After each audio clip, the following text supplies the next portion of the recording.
विकसित भारत युवा संसद के अंतर्गत एक देश एक चुनाव हमारी भाषण प्रतियोगिता का विषय था। प्रस्तुतियां बहुत अच्छी हुई, लेकिन जिनको प्रथम 3 में स्थान आना चाहिए था, उनमें से कुछ लोगों ने यहां पेपर रख दिया। प्यारे विद्यार्थियों, एक्सटेम्पोर एक अभिव्यक्ति की कला होती है जिसमें आपको तत्क्षण विचार निर्माण करके सीमित समय में उसको अभिव्यक्त करना होगा। जब कभी भी चुनाव की बात आती है तो राहत इंदौरी साहब का एक प्यारा शेर है। शेर को आप अपने दिलो दिमाग में बिठाएं, चुनाव का मतलब पता चल जाएगा। इस सरहद पर तनाव बहुत है। इस सरहद पर तनाव है। देखो देश में कोई चुनाव है, देखो देश में कोई चुनाव है। ये चुनाव इतना तनाव क्यों पैदा कर देती है? क्योंकि राजनीति सिर्फ और सिर्फ जीत की आकांक्षा से बढ़ती है। सिर्फ जीतना किसी भी कीमत पर। जब किसी भी कीमत पर जीतना हो तो चुनाव का समय सबसे ज्यादा सांप्रदायिक, सबसे ज्यादा भ्रष्टाचारियों, सबसे ज्यादा बेईमानी और चुनाव अधिकारियों के लिए सबसे ज्यादा खतरे का समय है। हम लोगों ने कई चुनाव कराए हैं, इतना चुनाव, और उस समय तनाव इतना होता है। हमारी कोई गलती नहीं, लेकिन फिर भी कहा जाता है कि कोई भी किसी भी प्रकार का मोरल कोड ऑफ कंडक्ट का उल्लंघन करे तो आपको तुरंत एक्शन लेना है। और मोरल कोड ऑफ कंडक्ट में ऐसी ऐसी बातें लिखी गई है कि इस चुनाव को मोरल कोड ऑफ कंडक्ट के साथ लड़ा नहीं जा सकता है। यह देश की एक हकीकत है। तो जब इस प्रकार का वातावरण हम तैयार करते हैं जिसमें आपकी टोटल चारित्रिक संकट का खतरा है, तो मैं जरूर चाहूंगा कि वो बार बार नहीं हो, कम से कम एक बार हो। इसलिए मैं एक देश एक चुनाव के पक्ष एक बार हो। अब सवाल होता है कि पहले यह होता था और बीच में एक देश एक चुनाव का सिलसिला भंग हो गया। क्यों भंग हुआ? परिस्थितियां अलग अलग। कुछ विधानसभाओं में कुछ ऐसी सरकारें आई कि एक आदेश पर राज्य में जो सरकारें थी उनको राष्ट्रपति शासन लगा करके बर्खास्त कर दिया गया, हटा दिया गया।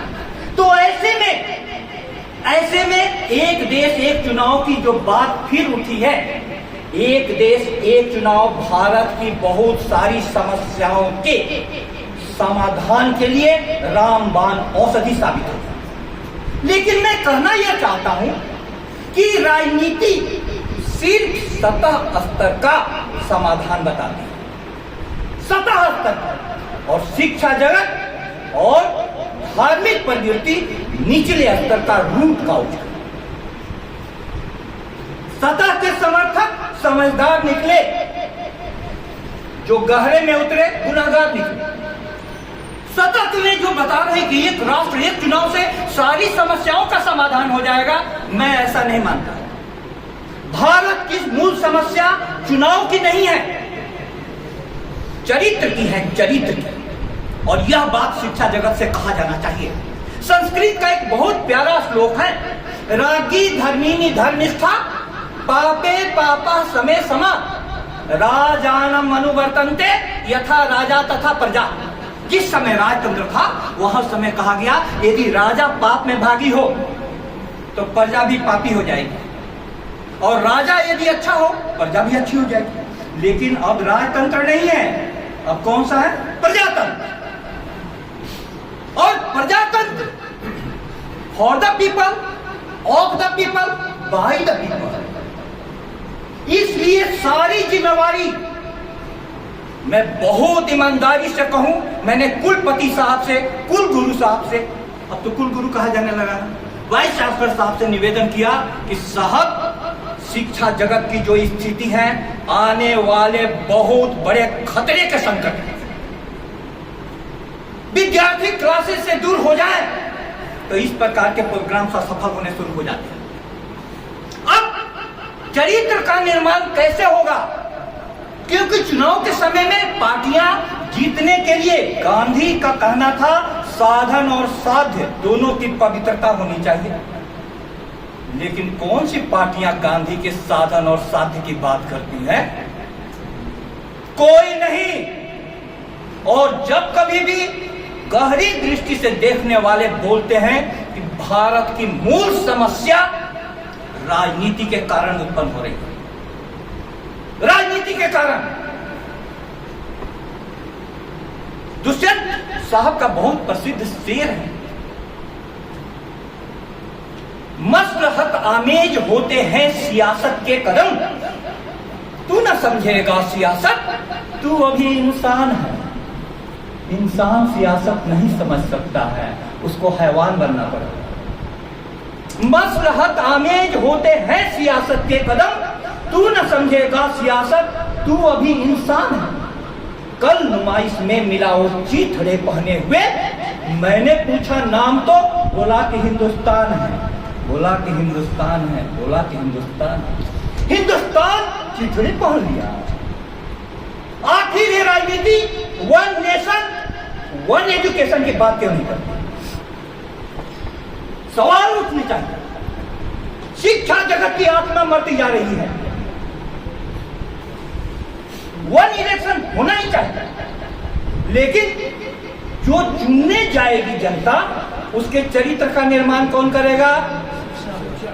One nation one education. मेरे साथ जोर से बोलिए, वन नेशन वन इलेक्शन कि हम पक्ष में हैं। बोलिए जोर से कि हम पक्ष में हैं, लेकिन उसको पूर्ण सफल बनाने के लिए वन नेशन वन एजुकेशन के भी पक्ष में हैं। यदि हमारे विद्यार्थियों को अच्छे शिक्षक मिलते, लगातार क्लासें चलती, दिन रात हम किताबों के साथ रहते, तो क्या हमारे विद्यार्थी को जरूरत पड़ती कि पेपर देख करके बोले? इसीलिए अगली पीढ़ी को मैं यह कहना चाहता हूं कि चुनाव तुम्हारे भविष्य का है। देश का चुनाव कैसा होगा, इस पर निर्भर करता है कि महाविद्यालयों में शिक्षा कैसी दी जा रही है।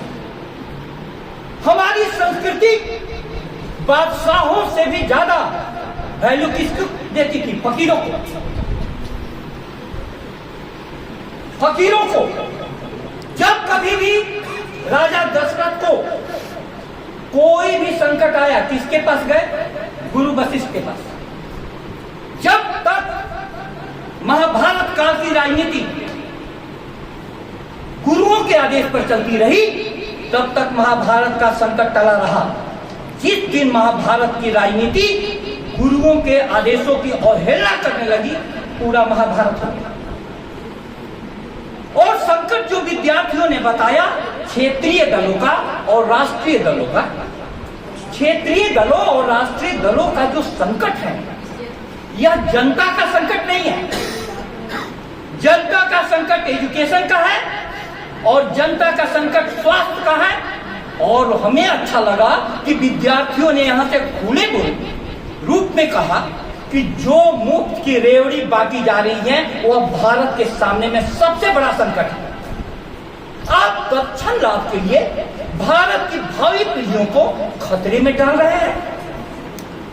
उस कॉलेज में महीनों महीनों कॉलेज ले लिया जाता है, श्री गोविंद गुरु कॉलेज, और हम सभी प्रोफेसर फील्ड का दौरा करते रहते हैं जोनल मजिस्ट्रेट के रूप में।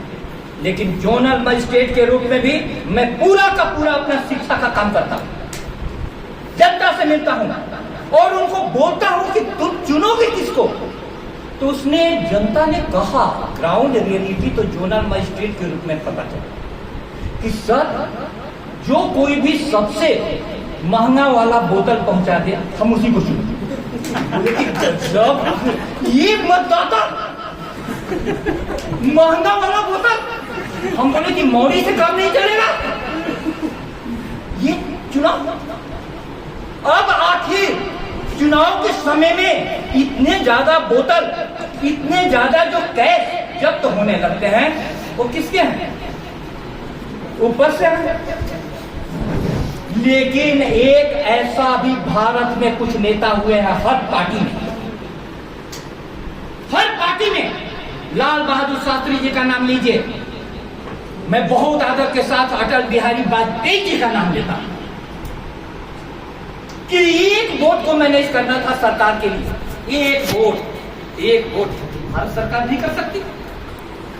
आजकल तो एक आदमी भी हो तो सरकार बन जाएगी, सरकार बन जाएगी। एक वोट वाजपेयी साहब ने मैनेज नहीं किया।